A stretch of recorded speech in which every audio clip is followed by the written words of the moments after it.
Hello, thank you, धन्यवाद दोस्तों। सभी को मेरी तरफ से राधे राधे, सभी को मेरी तरफ से राम राम। आज हम लेके आए हैं एक बड़ी शानदार स्टोरी। इस प्रकार आपने मोमल और महेंद्र की कहानी सुनी थी, जिस प्रकार ढोला और मारू की कहानी सुनी थी, ऐसे ही हमारे पश्चिमी राजस्थान में जालोर से जुड़ी हुई एक बहुत बड़ी एक ऐसी प्रेम कथा है। वो भी हमारे जीवन को झकझोर कर देती है। और वो घटना कहाँ से जुड़ी हुई है? जालोर क्षेत्र से। और जालोर क्षेत्र में एक राजा हुए थे जिसका नाम था कानड़देव चौहान। मेरे मित्रों, याद रखना कि कानड़देव जो चौहान है, कानड़देव चौहान, ये जालोर का राजा होता है। क्या कहा है? जालोर। और ये इसके पुत्र का नाम है वीरम देव। क्या नाम है? वीरम देव। पुत्र वीरम देव। अब ध्यान देना, दिल्ली सल्तनत, दिल्ली सल्तनत। और दिल्ली सल्तनत का जो सुल्तान है, उस सुल्तान का नाम है अलाउद्दीन खिलजी। क्या नाम है? उस सुल्तान का नाम है अलाउद्दीन खिलजी। तो मेरे मित्रों, याद रखना कि यह उस समय की कहानी है जब दिल्ली सल्तनत के बादशाह या सुल्तान अलाउद्दीन खिलजी थे और ये अपने साम्राज्य का विस्तार करना चाहते थे। एक बार ऐसा क्या हुआ, जो वीरम देव का संबंध दिल्ली सल्तनत से जुड़ा और ये एक ऐसी प्रेम कहानी बनी जो आखिरी में वीरम देव को अपनी प्रेमिका के चक्कर में मरना पड़ा और प्रेमिका को वीरम देव के चक्कर में। तो देखना, ये प्यार के बड़े दुश्मन होते हैं। यहां पर थोड़ा सा उल्टा है, यहां पर थोड़ा सा उल्टा है। यहां पर लड़की अलाउद्दीन की जो बेटी, वो प्रेम तो करना चाहती, शादी करना चाहती है, बल्कि कानड़ देव के पुत्र वीरम देव शादी करने से मना कर दिया। तो कहानी सुनाता हूं आपको कि अलाउद्दीन खिलजी की सेना है, अलाउद्दीन खिलजी की सेना।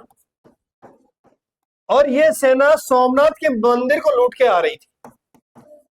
सोमनाथ एक मंदिर है गुजरात में। सोमनाथ के मंदिर को लूट के ये वापस आ रहे थे। तो बताते कि जालोर के क्षेत्र में अलाउद्दीन की सेना ने अपनी सेना का पड़ाव डाल दिया। अब पड़ाव डाल दिया तो यहाँ रात्रि के समय में सेना अलाउद्दीन की आराम कर रही थी। और आपको पता है कि जब सेना आराम कर रही है, सोमनाथ के मंदिर को माल लूटा गया है। और माल लूटने के बाद में सेना मनोरंजन के मूड में है। सब आराम से खा रहे पी रहे, मौज मस्ती मार रहे, कोई टेंशन नहीं है। तो याद रखना मेरे दोस्तों, उस समय अलाउद्दीन खिलजी के सेनापति थे कुछ। एक सेनापति का नाम था नुसरत खां, एक का नाम था उलुग खां, और एक सेनापति का नाम था मीर मोहम्मद शाह है। और ये जालोर के क्षेत्र में अपनी सेना का पड़ाव डाल के आराम से या आराम कर रहे, रेस्ट कर रहे हैं। और ये कह रहे हैं कि कल का सुबह होगा तो तब दिल्ली यहां से प्रस्थान करेंगे।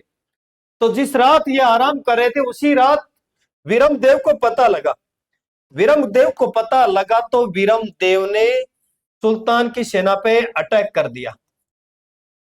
अटैक का करने का मतलब होता है आक्रमण कर दिया। तो मेरे दोस्तों, क्या होता है कि वीरम देव ने अलाउद्दीन की सेना पे अटैक किया। तो ऐसा बताते हैं कि अलाउद्दीन की सेना ने शराब पी रखी थी और यहां से ये मैदान छोड़ के भाग जाते हैं अपनी जान बचा के। और अलाउद्दीन की सेना का जो लूटा हुआ जो यानी धन था, संपत्ति थी, सोना चांदी, जो सोमनाथ के मंदिर से लूटे हुए थे, तो वीरम देव उस संपत्ति को ले जाके कहा लेके गया? जालौर। और अलाउद्दीन की सेना कहां पहुंच जाती है? दिल्ली। और जाके दिल्ली में अलाउद्दीन को सुनाते हैं कि साहब, हमारे साथ बहुत बड़ी नाइंसाफी हुई। बोला, ऐसी क्या नाइंसाफी हुई? बोला, नाइंसाफी ये हुई कि हम सोमनाथ के मंदिर से संपत्ति लूट के लाए, सोना चांदी लूट के लाए थे, और हम जालोर के क्षेत्र में आराम कर रहे थे। हमारे को क्या पता रात को हमारे ऊपर अटैक हो जाएगा। बोले, ये अटैक किसने किया? अलाउद्दीन ने पूछा, भाई कि अटैक कौन कर सकता है, कि उसके पास में लोकेशन लगाओ। तो अलाउद्दीन बड़ा कमाल का आदमी है, उसने अपना लोकेशन लगाया कि ये लोकेशन जालोर वालों से मिलती है। और जालोर वालों से लोकेशन मिलती है तो अलाउद्दीन बोलता है, एक काम कर कि तेरे पास कनड़ देव के नंबर है तो मैसेज करे। और बताते हैं कि मैसेज करते हैं, और मैसेज करते हैं तो कनड़ देव मैसेज, दिल्ली के सुल्तान का आया हुआ मैसेज है, उसको वो पढ़ता है। कि यार ये तो बहुत बड़ी गलती हो गई। और कानड़ देव अपने बेटे को धमकाता है और उसको ये कहता है कि डांट मारता है कि यार बेटे तैने ये क्या कर दिया कि तैने अलाउद्दीन की सेना से क्यों पंगा लिया। अलाउद्दीन की सेना से पंगा लेना कि मतलब अपनी मौत को बुलावा देना। बेटे तेने ये बहुत बड़ा गलत काम किया और ये तो उल्टा सीधा काम हो गया। अब ये अलाउद्दीन तो वैसे मानेगा नहीं, ये कुछ ना कुछ लेके मानेगा कि या तो समझौता करना है तो उसको कुछ धन देना पड़ेगा। तो ऐसा बताते हैं कि भाई कि अलाउद्दीन से कर्ण देव समझौता करता है और समझौते में अलाउद्दीन कहता है कि तेरे बेटे ने गलती की है, तेरे बेटे ने गलती की है, तो उस गलती की माफी एक ही है कि तेरा बेटा एक बार तो माफी मांगेगा मेरे से, हाथ जोड़ के माफी मांगेगा, कान पकड़ेगा। तो बताते कि वीरम देव ने कान पकड़ा, माफी मांगी, साहब मेरे से गलती हो गई। और सुन, अलाउद्दीन कह रहा है कानड़ देव को कि जितना धन तैने लूटा है उसका 1.5 गुना करके मेरे को वापस लौटाएगा, ये तेरे ऊपर दंड है, इतना 1.5 गुना करके वापस लौटाएगा। तो कानड़ देव उस शर्त को मान लेता है, क्योंकि कानड़ देव को पता है कि अलाउद्दीन की शर्त नहीं मानेंगे तो ये जालोर को बिल्कुल खंडर बना देगा और कितने लोग बेमौत मारे जाएंगे। तो कानड़ देव उससे समझौता कर लेता है और समझौते के अंदर एक बात और रखी जाती है। और वो बात क्या थी कि अलाउद्दीन कानड़ देव से कहता है कि तेरे बेटे के ऊपर एक दंड हो रहा है। बोल क्या? कि ये रोज मेरे दिल्ली दरबार में हाजिरी देने के लिए आएगा, कि ये रोज यानी पर डे दिल्ली दरबार में हाजिरी देगा, इसके ऊपर ये दंड हो रहा है। और ये सभी शर्तें कानड़ देव चौहान ने मान ली। भाई अब मान ली तो क्या होता है कि वीरम देव पर डे अपने घोड़े पर जाता है, यानी फॉर्चूनर गाड़ी बैठ के जाता है और अलाउद्दीन के दरबार में हाजिरी देता है। और अलाउद्दीन के दरबार में हाजिरी देते देते ऐसे करके कई महीने बीत गए, महीना 2 महीना 2 भी है। जैसे जैसे महीने बीतते गए तो अब वीरम देव को थोड़ी पता था कि हमारे साथ यहाँ आने पर एक बहुत बड़ा लफड़ा हो जाएगा। वीरम देव को इस बात का कोई पता नहीं था। और मेरे दोस्तों बताते कि अलाउद्दीन की एक पुत्री थी और पुत्री का नाम था फिरोजा, फिरोजा खान। अलाउद्दीन की बेटी का नाम क्या है? फिरोजा खान, यानी फिरोजा। और ये वही फिरोजा है जो अलाउद्दीन की पत्नी थी, जिसका नाम था मराठा बेगम, चिमना बेगम, मराठा चिमना बेगम। और चिमना बेगम की बेटी फिरोजा और चिमना का संपर्क पता है कि चिमना का भी किसी से अफेयर था, यानी प्रेम था। और उस आदमी का नाम था मीर मोहम्मद शाह, जिसके चक्कर में रणथंबोर रियासत को युद्ध करना पड़ा था अलाउद्दीन से। वो मीर मोहम्मद शाह था, उस चिमना का प्रेमी था। उसी प्रकार बताते कि वीरम देव से प्रेम कर बैठी कौन? फिरोजा। वीरम देव को इस बात का पता नहीं। अब वीरम देव को इस बात का पता नहीं तो एक दिन क्या होता है कि सुबह सुबह का टाइम था और वीरम देव दिल्ली दरबार में आया। तो दरबार में पहुंचने से पहले ही रास्ते में कौन रोक लेती है? फिरोजा रास्ते में रोका और हाय हेलो किया। और हाय हेलो किया तो यानी फिरोजा ने कहा वीरम देव से कि आप मेरे को जानते हैं, मैं कौन हूं? वीरम देव बोला कि मैं क्या पता, मैं क्या जानू तू कौन है। वो बोल मैं आपसे प्रेम करती हूँ।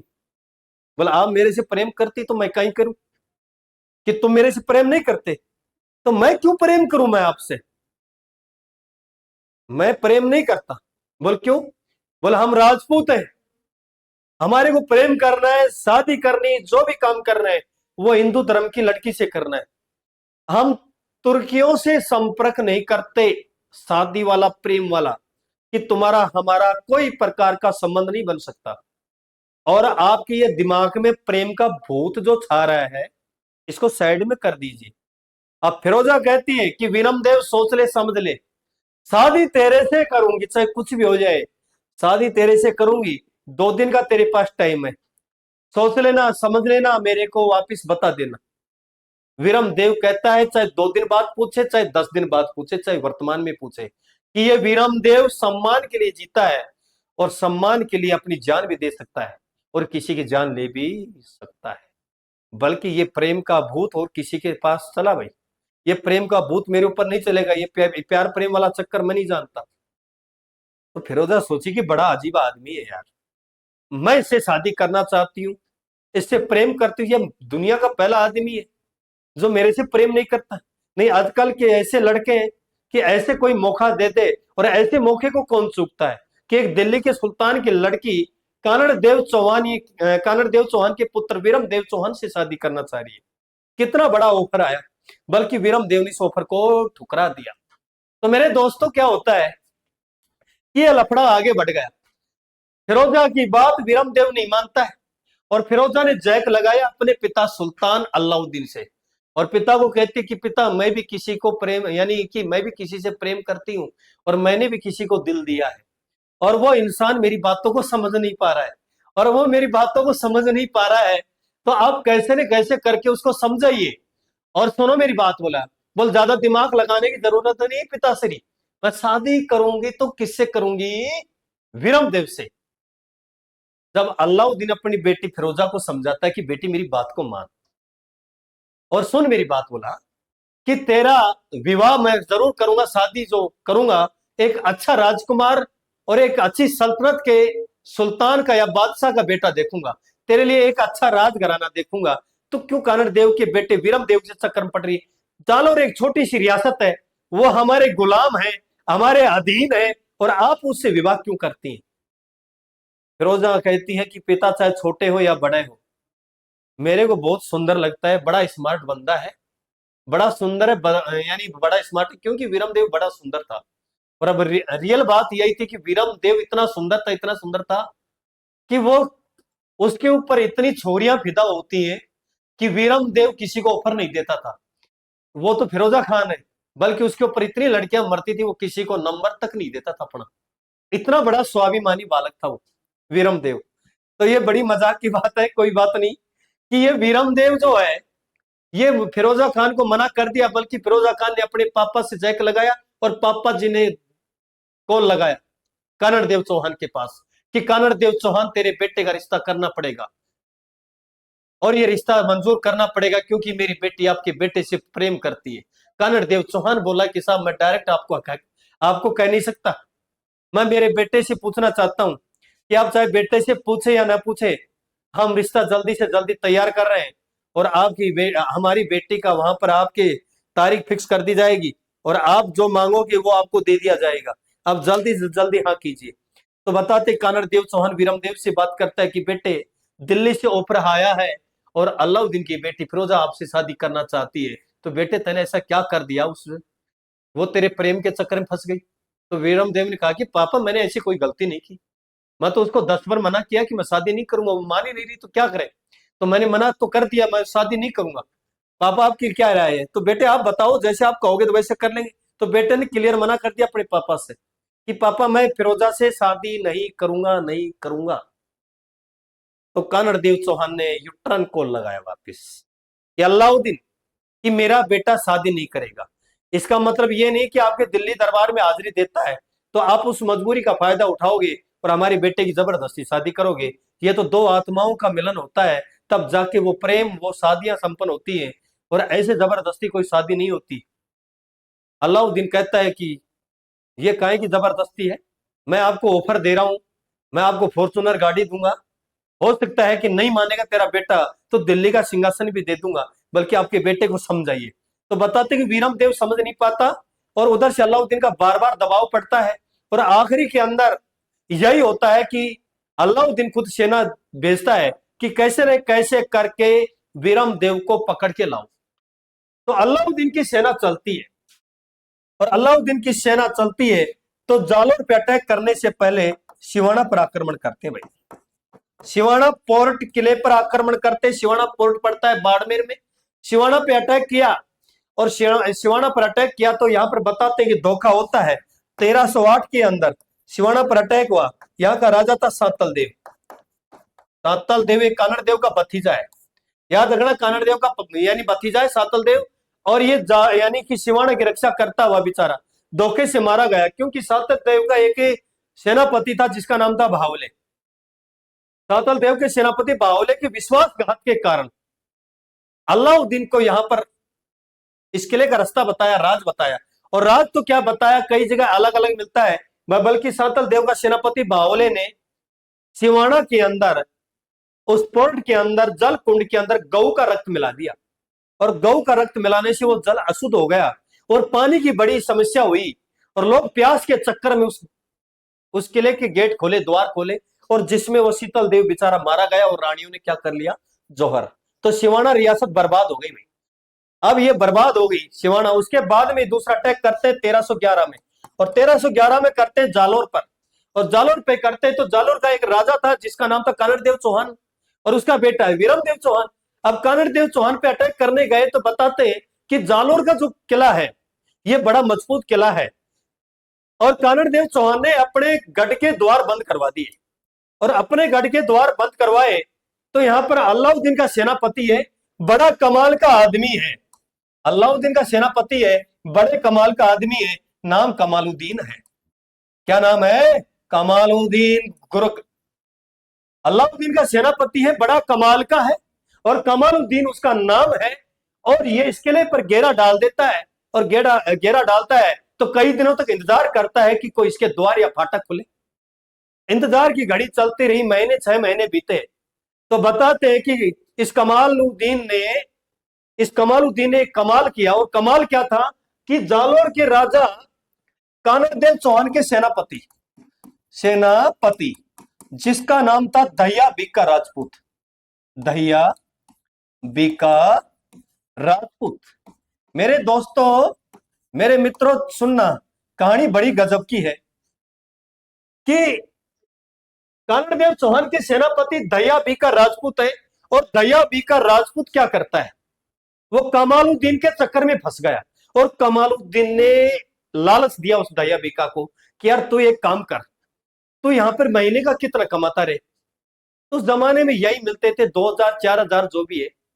यार तू एक काम कर, तू जिंदगी भर नौकरी करता करता मर जाएगा, तेरे को मैं रातों रात माल कर देता हूं, माला माल करता हूं, बोल कितने पैसे चाहिए तेरे को, बता अभी। तो बताती कि एक बोरी पैसों की भर के दे देता है, कई लाखों पैसे, यानी कई लाख पैसे दे देता है, लाखों यानी कि लाख 2 लाख 4 लाख जो भी है, एक बोरी पैसे की दे दी। एक बहुत भारी रकम किसको मिलती है? दहिया बीका राजपूत को। अब दहिया बीका राजपूत सोचता है यार इतना पैसा आ गया मेरे पास कि मैं तो बड़े आनंद से मौज मस्ती मारूंगा, मैं क्यों इनके चक्कर में पड़ूंगा। और दूसरा लालच ये था कि तेरे को यहीं का राजा बना देंगे, क्योंकि हमारी दुश्मनी वीरम देव से है, कानड़ देव से है, तेरे से नहीं। और भाई हमारे को यहाँ रुकना थोड़ी है कि हम यहाँ से कानड़ देव वीरम देव को पकड़ के, कानड़ देव को तो मार देंगे, वीरम देव को पकड़ के ले जाएंगे और ये रियासत तेरे को सौंप देंगे। भाई अब तू देख ले, तू यहाँ का राजा बनता है कि या बनना चाहता है या नहीं। तो मुंह में पानी आता, लालच बुरी बलाए है, और ये दया बीका राजपूत बिक जाता है, और उसको एक रकम दे दी जाती है, और उसको एक किले का लोभ दे दिया जाता है। और इसने क्या काम किया, बोले एक काम करो, बोल क्या, इस किले के चारों तरफ एक ऐसा कच्चा भाग है जहां से सुरंग का रास्ता जाता है। अब उस कच्चे भाग को आजमाने के लिए आप देख लो क्या करना चाहते हो। बोले काम करो, उस कच्चे भाग को रात्रि का टाइम में पता नहीं लगेगा, उस कच्चे भाग को आजमाने के लिए एक काम करता, राई ले लो, राई सरसों जैसी होती है, सरसों के दाने के समान एक राई होती है, और राई एक ऐसी चीज है कि आप अब डालोगे तो वो जल्दी से जल्दी अंकुर फूट जाते हैं, और जहां से वो अंकुर फूटते हैं वो जमीन जहां से, यानी कि उसमें दरारें पड़ जाएंगी, और दरारें पड़ जाएंगे तो आपको वो कच्चा कच्चा भाग जो जमीन का वो आपको पता लग जाएगा। तो ऐसा करते हैं कि भाई कमालुद्दीन अलाउद्दीन खिलजी जो भी है, जिन्होंने राई खरीदी भाई, और राई इतनी खरीदी कि क्योंकि चारों तरफ अब पता नहीं था ना फिक्स कौन सी जगह है, तो उस किले के चारों तरफ राई डाली गई। अब वहां से जितने भी गांव थे सब गांव में अनाउंसमेंट करवा दिया कमालुद्दीन ने कि जो जितनी राय लाएगा उसको उतनी ज्यादा से ज्यादा रकम दी जाएगी। तो मेरे भाई जिसको पता लगा, कोई 1 क्विंटल, कोई 2 क्विंटल, कोई 5 क्विंटल, भाई कोई 2 बोरी, कोई 4 बोरी, सब उठा उठा के भाई साहब लेके आए, और सबकी राय खरीदी गई। किसी के 10 के भाव में, किसी के 20 के भाव में, किसी के 50 के भाव में, और किसी के 100 के भाव में, और राय खरीद कर उस यानी किले के चारों तरफ डाल दी, और उस किले के कच्चे भाग को आजमा लिया, और ये रातों रात उसके किले को पार कर जाते हैं, और कानड़ देव वीरगति को प्राप्त हो जाता है, कानड़ देव वीरगति को प्राप्त हो जाता है। और उधर से वीरम देव को जिंदा नहीं बेटे, उसको जिंदा पकड़ना था, उसको क्या पकड़ना, जिंदा पकड़ना था। तो वीरम देव ने क्या किया, वीरम देव ने आशापुरा माता के मंदिर में, आशापुरा माता का मंदिर है जालोर के सोनग्राम चौहानों की कुलदेवी, याद रखना भाई। एक और क्वेश्चन बनता है कि आशापुरा माता जालोर के चौहानों की या सोनग्राम चौहानों की कुलदेवी है। तो वीरम देव की कुलदेवी थी और वीरम देव ने जाके और अपनी कुलदेवी के सामने कटार से गर्दन काट लेता है कि साहब मैं मर जाऊंगा, मैं अल्लाउद्दीन की बेटी से शादी नहीं करूंगा। तो माता को अपने आप को समर्पित कर दिया, बलिदान कर दिया। तो मेरे दोस्तों यहां पर एक छोटी सी और बात आती है, राय की जो बात चल रही थी, वो राय की बात यह है कि रात रात को जितने राई डालनी थी वो सब डाल दिए। अब कुछ मेरे जैसे लोग थे यार, जो सुबह 8 बजे उठते, कोई 9 बजे उठते। अब रात को उनको पता नहीं था, सुबह पता लगा कि यार रात को राई का भाव 50-50 के भाव में बिका है, 50 रुपए केजी के भाव में 5-5 हजार की बोरी बिकी है। तो मेरे जैसे जो आलस्य थे वो सुबेरी, जो सुबह का टाइम होता है या सुबह यानी मॉर्निंग होता है, तो सब अपनी बोरी बोरी उठा के राई लेके आते हैं। राई लेके आते हैं तो कमालुद्दीन कहता है कि भाई राय रा भाव राते बीता, राय रा भाव राते बीता। तो भैया तुम अब लेके आ रहे हो, काम होना जो हो गया, कानड़ देव को मारना था मार दिया, हमने जालोर का किला जीतना था जीत लिया, तुम तुम्हारी राय वापिस ले जाओ, कई के काम की माने क्यों जरूरत है। ये अब लेके आया तो रात को लेके आते तो हम 50 की जगह 100 में खरीद लेते। तो आप चूक गए मौका। तो तब से ये कहावत बनी है कि राय रा बाव राते बीता, ना कहते हैं कि ब्याह बीत्यो कुमार को भाड़ा गुड़कर जाए। एक राजस्थानी कहावत है कि ब्याह बीत्यो कुमार को भाड़ा गुड़कर जाए, यानी कि काम होने के बाद में कोई आता है, समय बीतने के बाद में कोई आता है तो वो समय निकल जाता है। तो तब कहते हैं कि राय का भाव राते बीता, कि आप समय पे पहुंच नहीं पाए। ऐसा होता है कि भाई ये राय का भाव राते बीता, ये जालोर दुर्ग के बारे में कहावत जुड़ी हुई है। ये बड़ा शानदार क्वेश्चन है, क्वेश्चन आ जाए कि राय रा भाव राते बीता, ये कहानी की, ये कहावत किस दुर्ग के बारे में कही है, ये जालोर दुर्ग के बारे में कही गई है। तो दोस्तों आगे क्या होता है, आगे ये होता है कि भाई कि कानड़ देव चौहान जो है वो तो मर जाता है और वीरम देव को यानी उसकी कटी हुई गर्दन को दिल्ली लेके जाते हैं। और दिल्ली लेके जैसे गए तो दिल्ली के अंदर क्या होता है कि दिल्ली के अंदर फिरोजा उस कटी हुई गर्दन को लेकर यमुना में कूद जाती है और फिरोजा ने वीरम देव के चक्कर में अपने प्राण त्याग दिए। ये सबसे बड़ी प्रेम कहानी बेटे, जो फिरोजा ने वीरम देव से ही शपथ ली थी, शादी करूंगी तो इसी से करूंगी, चाहे कुछ भी हो जाए, नहीं जिंदगी मर जाऊंगी। तो वो फिरोजा क्या करती, शादी तो नहीं हो पाती, तो उससे वीरम देव की कटी हुई गर्दन को यमुना में कूद जाती है और यमुना लेके गंगा में ले जाती है और गंगा लेके उसको बंगाल की खाड़ी में ले जाती है। तो मेरे दोस्तों मेरे मित्रों, उस बंगाल की खाड़ी में फिरोजा और वीरम देव की प्रेम कथा चलती है। तो ये हमारी कहानी हुई और ये वीरम देव और फिरोजा की लव स्टोरी है। और बाकी कल क्लास में मिलते हैं और कल ही इसी प्रकार आपको अलग अलग वीडियो डालते रहेंगे और आप अलग अलग वीडियो का बड़ा आनंद लीजिए। Okay, thank you.